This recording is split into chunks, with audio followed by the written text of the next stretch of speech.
The U.S. is currently in what has been called an extreme economic crisis, and yet it's been extremely difficult to get our lawmakers to provide the funds needed for a stable economy. They continue to use scare tactics about deficit spending, even as Americans are being forced into homelessness through eviction, suffering from hunger. According to my guest today, there's no reason to be afraid of investing in the American people through deficit spending. Stephanie Kelton is a professor of economics and public policy at Stony Brook University and a leading expert on modern monetary theory, a former chief economist on the U.S.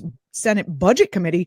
She served as an advisor to Senator Bernie Sanders in 2016. She knows what she's talking about. Politico named her as one of the 50 people most influencing the policy debate in America. And her most recent book, right here, The Deficit Myth, Modern Monetary Theory and the Birth of the People's Economy, shatters the myths about deficits that have long hobbled us as a country and offers a revolution of thought upon which we can build a more resilient economy that can safeguard us in good times and in times of crisis. Stephanie Kelton, welcome to the show. Nice to be back with you. Thank you for having me. I'm just so happy that you could be here, and I'm so happy that the ideas around modern monetary theory are getting out there. Congratulations on your new book, The Deficit Myth. For people who are new to MMT or modern monetary theory, could you explain why is the fear and terror over running a federal deficit a wrong-minded approach to running the economy? Okay, so I think the best place to start is with what the deficit is, because, the word itself carries this connotation that I think does so much of the work of damaging our thinking, right? You hear the word deficit and you sort of naturally think, well, there must be something wrong. A deficit is not something you want to see. If you were watching a football game over the weekend and you heard the announcer say, if the Chiefs are going to come back and win this game, they're going to have to overcome a 7-point deficit, or something like that. The word deficit to be a problem, something to eliminate, overcome, right? So what is this thing we call the government deficit? What is it? It is the difference between two numbers. Okay, one of the numbers is how many dollars the government spends into the economy each year. And the other number is how many dollars the government subtracts out of the economy, mostly through taxation each year. So when the government's budget is in deficit, it means they're adding more dollars than they are subtracting away. So you go, wait a minute, if the government's adding more dollars to the economy than it is siphoning away, doesn't that mean that there's some dollars going somewhere? And the answer is yes. Their deficit is nothing more than a financial contribution. They're making a deposit, right, into some other part of the economy. So if you like, their red ink becomes black ink on somebody else's ledger, on someone else's balance sheet. The question is, for whom, right? Because if once you understand the deficit as a financial contribution to some other part of our economy, then you realize pretty quickly that, hey, wait a minute, every deficit must be good for someone, right? The question is for whom? So then we could talk about things like the Republican tax cuts, because clearly Republicans understand that deficits are a way to deliver a financial windfall to parts of the economy, to some people, to corporations, to people in the economy. It's just that when Republicans run deficits, they like to run them and channel the windfall to the people who least need the help, right? The money goes to people who are already doing phenomenally well. But make no mistake, every deficit is good for someone. One of the things that you point out in your book and you point out in your talks about modern monetary theory is that the difference between a household budget and the federal budget is the fact that the federal government can print its own money, is the one that issues money. How does that make a difference? Well, it's all the difference, right? So the federal government, as you say, I never use the phrase printing money because that. Oh, you're right. I'm sorry. I meant to not do that, but I did. It just creates other problems because people hear it and then it triggers them in the way the word deficit does. Printing money is triggering because people automatically think you get hyperinflation. So the federal government is the issuer of the dollar. In fact, they have the sole legal authority given to it by the Constitution, in the Constitution, to create the currency, to issue our currency. So why is that important? Why does that matter? Well, if you and I could do what the federal government could do, if businesses could do it, heck, if mayors and governors could do it, then we would all just look after ourselves in the coronavirus pandemic. We wouldn't have to worry if we lost a job and lost our wages. We would just be like, hey, I'm a currency issuer. I'll just fix it myself. Small businesses wouldn't be going out to take PPP loans. They'd just take care of it themselves. Governors and mayors wouldn't be pleading with Congress to help provide aid so they can keep essential services going if they could issue the currency. But the reality is the rest of us are just users of the currency. The federal government is fundamentally different. As an issuer of the currency, they can do what the rest of us can't do. They can commit to spending money they do not have. And that's what Congress did with the CARES Act, right? That $2.2 trillion, that first major piece of legislation that came through both the House and the Senate and was signed into law. That $2.2 trillion was Congress saying, we're going to spend $2.2 trillion. We didn't go out and find $2.2 trillion. We didn't go out and raise taxes. We didn't borrow the money. We just have something called the power of the purse. So we can commit to spending money we do not have, because we issue it, right? We can issue it into existence. You spoke about Trump's tax cuts, how it increased the federal deficit, but somebody benefited there. Now we also have the coronavirus and the economic meltdown of global proportions. Could you talk about the pickle that we find ourselves in? Where has Trump left us? I mean, it's with the worst economic crisis since the Great Depression. So we had obviously a health crisis, a pandemic that gave rise to an economic crisis. But, containing both was not well managed by this administration. So we let the pandemic rage out of control, which then fueled the economic crisis. And we didn't get a handle on the coronavirus. So we never really fully got a handle on the economy. And, we did things in fits and starts. Congress started off okay, moving 4 pieces of legislation very quickly when coronavirus first hit. That big one was the CARES Act we already talked about. The House was ready to do much more. Julianna, you remember the HEROES Act. The House came back in May, just 2 months after passing the CARES Act. And the House was like, we know we need to do more. We know this economy is in bad shape. We know we need more fiscal support. Congress has to act. So they passed a HEROES Act that would have committed some $3 trillion additional dollars to supporting the economy. But Republicans in the Senate were like, no, we've already done enough. We're not interested in doing more. So they waited and let the recovery begin to falter, allowed unemployment. Why? Why? I mean, really, why?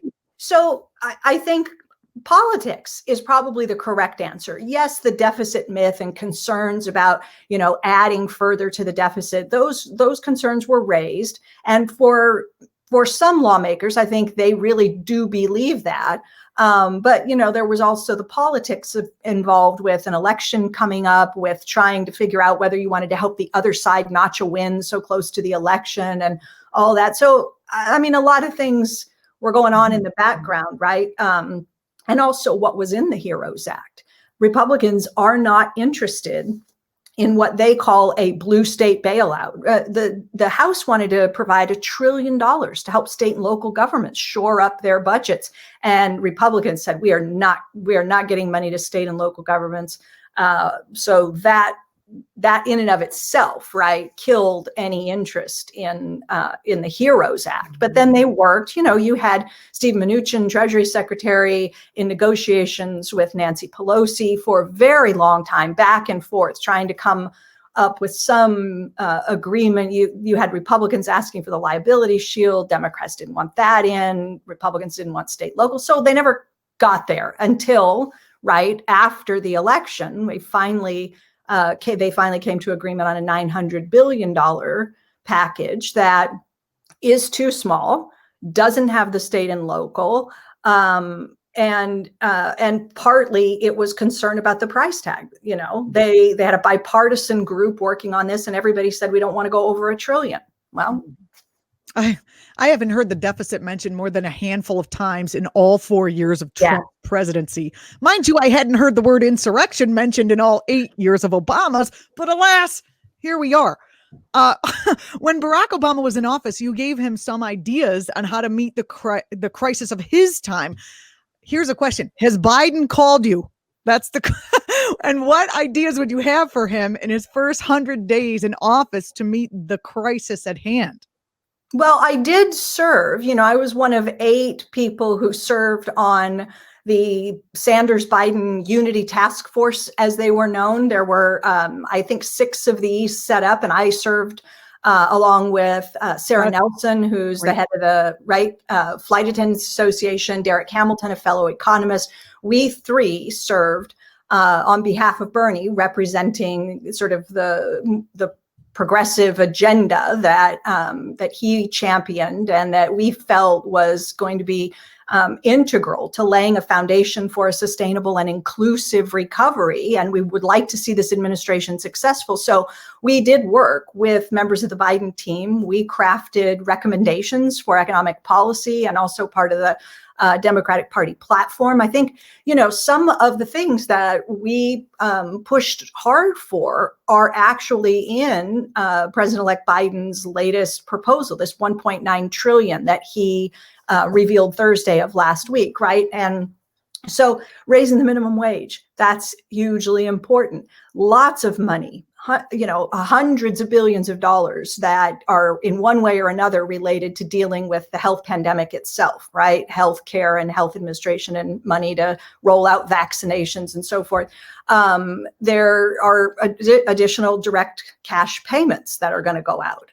There's the unemployment pop up from the federal government, $400 additional to support and extending that until March. So I would have made it retroactive. They didn't make it retroactive. I would have made the direct payments bigger because I do believe that what voters heard and what they believe they were promised, if Georgia was delivered for the Democrats, was a $2,000 check. And I believe it's a mistake not to deliver on that and to go for 1,400 and make the case that, well, actually, if you add it to the 600 Trump gave you, it gets you to 2,000. But, there's a lot of good stuff in there. There's not enough money for state and local. That should be bigger. So what about striking debt, student debt? Yeah. So we'll see where he lands on this. I think that what it sounds like is that he would prefer to see Congress take action on this and to work it into a piece of legislation as opposed to doing what, many different groups are pushing him to do, which is to do something through executive. But he did, right? He did extend.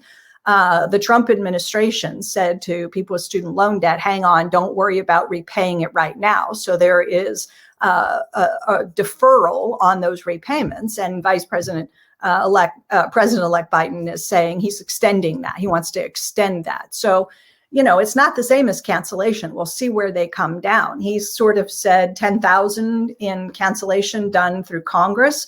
Others, as Senator Warren, Senator Schumer, have pushed him to do 50,000 and to do it through executive action or through executive order. So we'll see.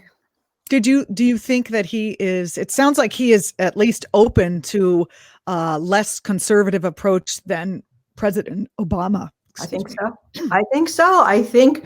Listen, we got the Keystone Pipeline announcement, I think just this morning, right? That I think that there are a lot of good signals being sent from, the incoming administration when it comes to lessons learned.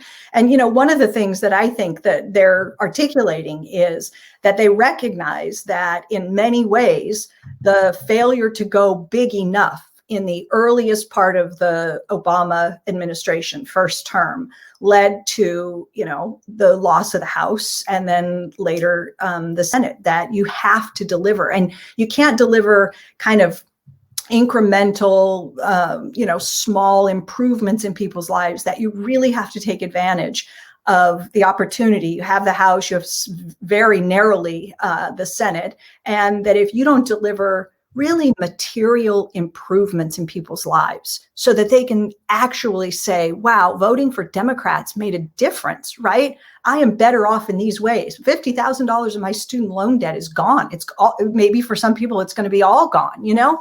Minimum wage is $15 an hour. For the first time in my life, I can afford to cover my bills, and I have a little bit of money left to set aside at the end of the month or something. You know, people have to feel better off. And I think that they understand that. That's the challenge. You've been talking about MMT and bringing it out into the open, and it's becoming part of the dialogue, at least on the progressive or activist side.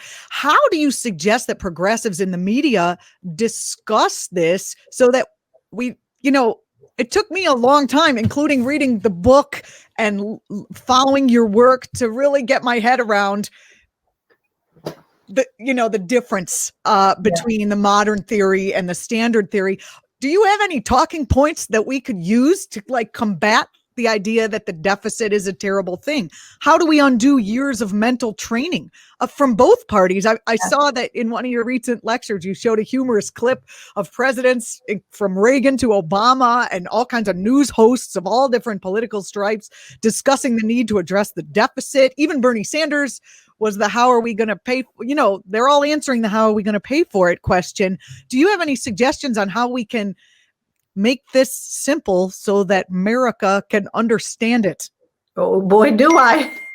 Do I ever? Yeah, I mean, that's what I do. And I feel very fortunate in that lawmakers have gotten interested in trying to find new ways to dialogue about the deficit and to talk about the pay for question. And I get an opportunity to spend quite a lot of time sometimes with a large number of them. And so one of the things I do is try to help with talking points. So the first rule is never vilify the deficit. Never do it. Don't point your finger at the other guy and say, you increased the deficit when you were in office, you piled on debt, you did. Don't do that. Because first, when your guy gets in, or gal, the deficit is going to be there and the debt is in all likelihood going to increase. So why do that? Just recognize when somebody comes at you with a question about adding to the deficit, they say, well, what about, Democrats, you want to spend all this additional money. Biden says we need money for the immediate relief, but we're also going to need trillions down the road for recovery. How about the deficit? What about the deficit? Just come right back, and first words out of your mouth should be, let's just get one thing clear, right? Every deficit is good for someone. Every deficit is good for someone. Never look back at the Clinton years and point to the surplus as some sort of badge of honor, where you say, it was Democrats who were the good stewards of the nation's finances. Not only did we balance the budget, but we delivered the first surpluses in years and years. So we are the real party of fiscal responsibility. It was George W. Bush who came and pissed it all away with tax cuts and wars and all that. Don't do that, right? Every deficit is good for someone. Don't strive for surpluses, because you know what you're doing. You're in an austerity frame when you do that. When you pretend that, when you make the argument that a surplus is better than a deficit, you're doing austerity politics, and you're setting yourself up to create budgets going forward that reduce the deficit. No, you don't want to force the economy to balance the budget. You want to allow the budget to deliver a balanced economy. And that balanced economy is one that doesn't have out of control inflation. It has inequality, inflation, rampant poverty, right? Set objective goals. Say, what kind of an economy do we want to create, right? What would a good economy look like? You're right.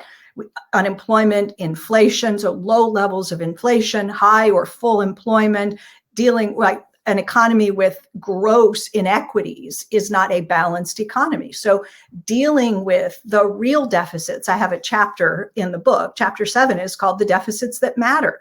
So I run through our healthcare deficits, our retirement deficits, our infrastructure deficits, our democracy deficit, figure out what problems you want to tackle, how ambitiously you can go after them, and then budget your real resources. The financial resources can always be made available. The money comes with the votes. The votes fund the spending. So if you can find the votes, instead of people saying, well, how are you going to pay for it? Where are you going to find the money? That's not how it works. Congress has the power of the purse. They don't go around looking for the money. You go collect votes. And if you can collect the votes for the tax cut, if you can collect the votes for the infrastructure spending, if you can collect the votes for the next relief package, the money will go out. That's the sure thing. The money will be there. It's what do you want to accomplish, and can you get the votes to for that agenda? When it comes now, let's talk. I'm really trying to understand more about the theory.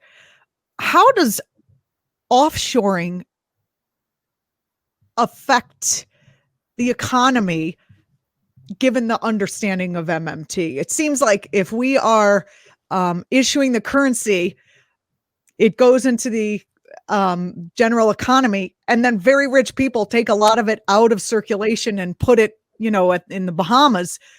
That seems like it is problematic.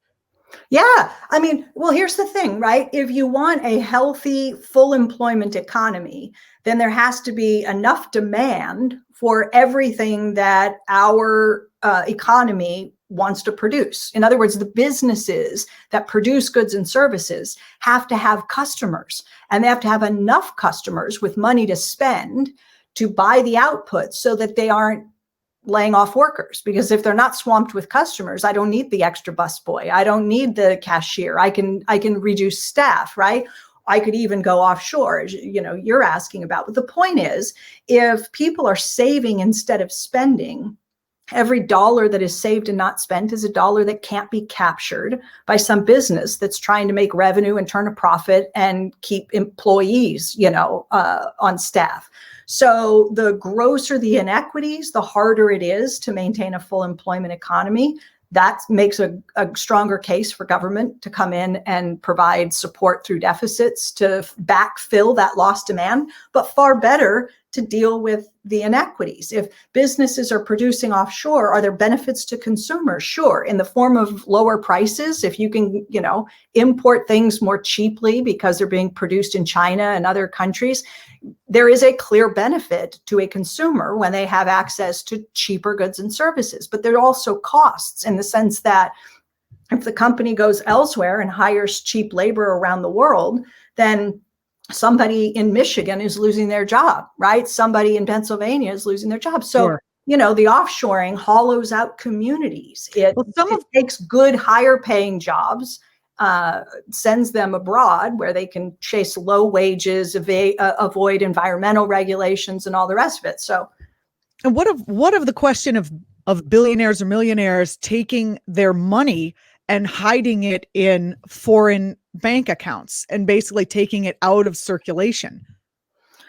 Okay, so I mean, there are a few ways. That's the one I couldn't answer. I was like looking for this answer, and I was like, I got to ask her because I can't get my head around. The problem is, from my perspective, the problem starts at the beginning. It starts with, why do they have so much? Right? Why do they have billions and billions of dollars that they can use these tax shelters around the world to put? And so we get obsessed with taxing the money, with finding it and taxing it. And I think, Bob Reich, the former labor secretary under Bill Clinton, he's got a book called Saving Capitalism. And in that book, he argues, and elsewhere, that what we need to do is spend a whole lot more time focusing on pre-distribution. We tend to get really wrapped up in this idea of redistributing income and wealth, right? Robin Hood. So the very wealthy have all this money, and our job is to track it down, find the tax shelters, and go after it and tax the money. Okay, that's one way to deal with things. But Bob's point, the point I'm trying to make, is that pre-distribution is a way to get at the source of the problem. So how is it that they're ending up with it all in the first place, right? It's through the tax laws that are written. It's through trade laws. It's through labor laws. It's through a lack of antitrust enforcement. It's all of those things that need to be brought to bear. Unions, stronger unions, right? So there isn't just one way to fix this problem, but a global crackdown, if we could get to that point where nations are united in an effort to stamp out these tax havens and to make it impossible for people to find places to shelter income. That would be helpful as well. That's one of the kinds of things that people like Gabrielle Zuckman and Thomas Piketty and others are have proposed, some sort of a global unified effort to address these sorts of problems. Stephanie, what MMT seems to be suggesting to me is that there's really no reason other than political will, which is a nice way of saying greed, selfishness, inhumanity, lack of caring. No real reason other than political will that we haven't cured hunger, stemmed the environmental catastrophe, and some of these other social ills. Once people start understanding MMT, don't you think that there must be some kind of reckoning that will occur? This deficit thing gave everyone an excuse for austerity. Yeah, I mean, I hope so. This book is written, at least this is what I hoped would come of this book, to sort of level the playing field so that ordinary people can be empowered to push back against these myths, these narratives, these lies in many cases that they are told, the excuses that they're given for why we can't eliminate poverty, why we can't end homelessness, why we can't have true full employment, all of these sort of things. And people say, well, look, I'd love to be able to do it, but God, we got this, $27 trillion debt, and we got $3 trillion deficits, and we're running up the credit card, and we're running out of money, and all those sort of things. And at least then we could have an improved policy debate. If everyone understood what only a handful of people understand but don't acknowledge publicly, which is the federal government can afford to buy whatever is available and for sale in its own currency, including all idle, unemployed labor.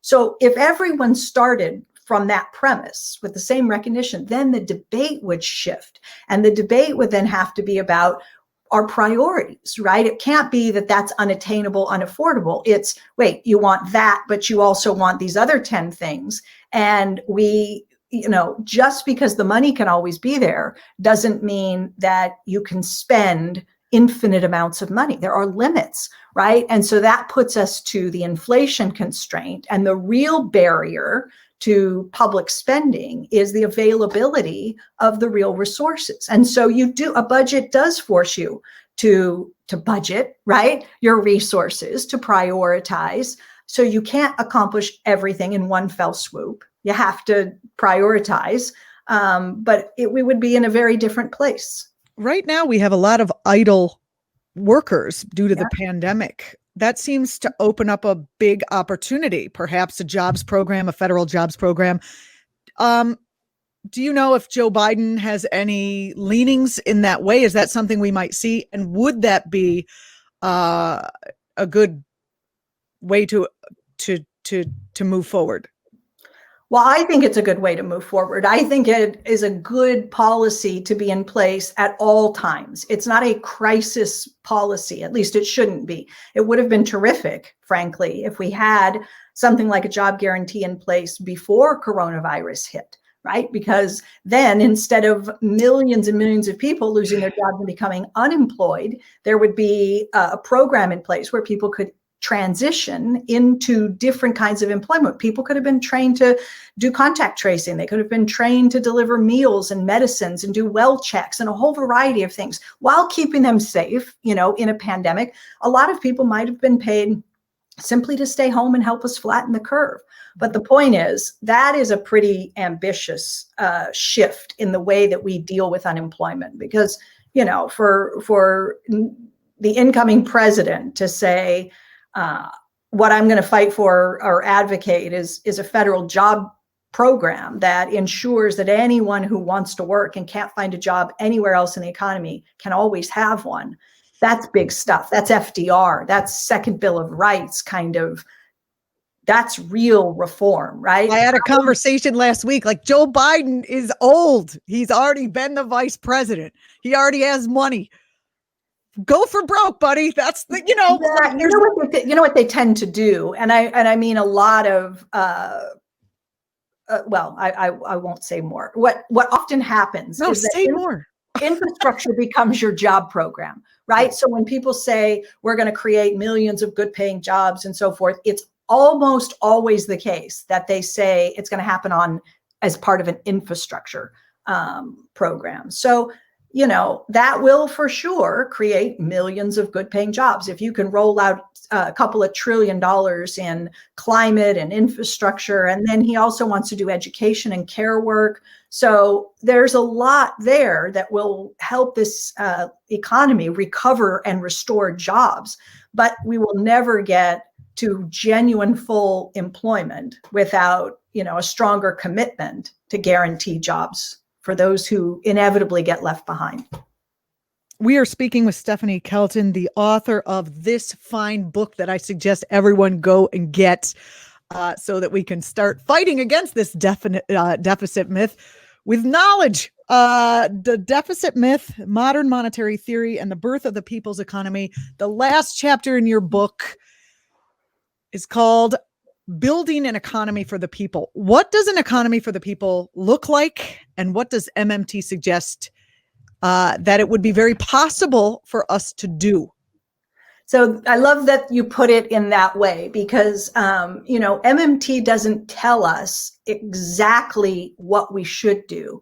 MMT helps to show us what we can do. And when I talk about a people's economy, I'm not the people, I'm a person, right? So I have my own preferences when it comes to, prioritizing government spending. What programs would I like to see? What would I like to see addressed first? And that sort of thing.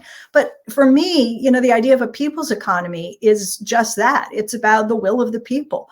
And we know already, because polls are out there, we know that there's overwhelming support and bipartisan support in this country for things like single payer healthcare, for Medicare for all, some sort of healthcare guaranteed to everyone. We know that there's support for things like canceling student loan debt, making public colleges and universities tuition free, raising the minimum wage, and on and on. We know what's popular. We know what the people support. So, in my mind, the book is about helping to lay out a blueprint for the way the monetary system works, the mechanics of government finance, kick away, all of these myths that have been used as barriers to entry, as obstacles to getting better public policy, corrupting the debate, bogging us down in things that don't matter, and drawing our attention away from the things that do matter and the problems that we could be solving and we could have solved, climate and all of the rest. So, for me, I put climate right at the top of the list, and so many other problems can be addressed through a bold, ambitious, large-scale climate program. You can do inequality, you can do social justice, you can deal with, racial justice. You can incorporate so much into a strong, comprehensive climate program that, if I had to start somewhere, that's certainly where I would start. Stephanie Kelton, professor of economics and public policy at Stony Brook, leading expert on modern monetary theory, author of the most recent book, The Deficit Myth, Modern Monetary Theory and the Birth of the People's Economy. I really appreciate you coming on this program. Thank you so much for the work that you're doing, and I hope you'll join us again. Thank you so much for having me. You're watching Act TV. I'm Julianna Forlano. Don't forget to subscribe to our channel, which is what I say all the time, because we bring you people like Stephanie Kelton so that we can all sort of broaden our minds, broaden our ability to combat the myths of austerity like the deficit myth. I'm Julianna Forlano. Thanks for watching. Was there anything you wanted to say that we didn't get a chance to say? No. I've been talking a lot about the Biden the 1.9 trillion. The thing about the 1.9 that's so funny to me, and people aren't making that much of it, and I think it's so ironic, is that the Trump tax cuts are estimated by CBO to cost 1.9 trillion. There's exactly the same number, only for 1.9 trillion, with the Trump tax cuts, most people got a t-shirt that said, they cut taxes by 1.9 trillion. All I got was this lousy t-shirt. And with this 1.9 trillion, most Americans are going to see $1,200 checks, and millions of people are going to see a bump up in their unemployment, and they're going to see, this and that and the other. So anyway, every deficit's good for someone. This new deficit is going to do a lot more good than Trump did with his. So, do you mind if I clip what you just said and put it into the interview? Oh no, not at all. So great. I love it.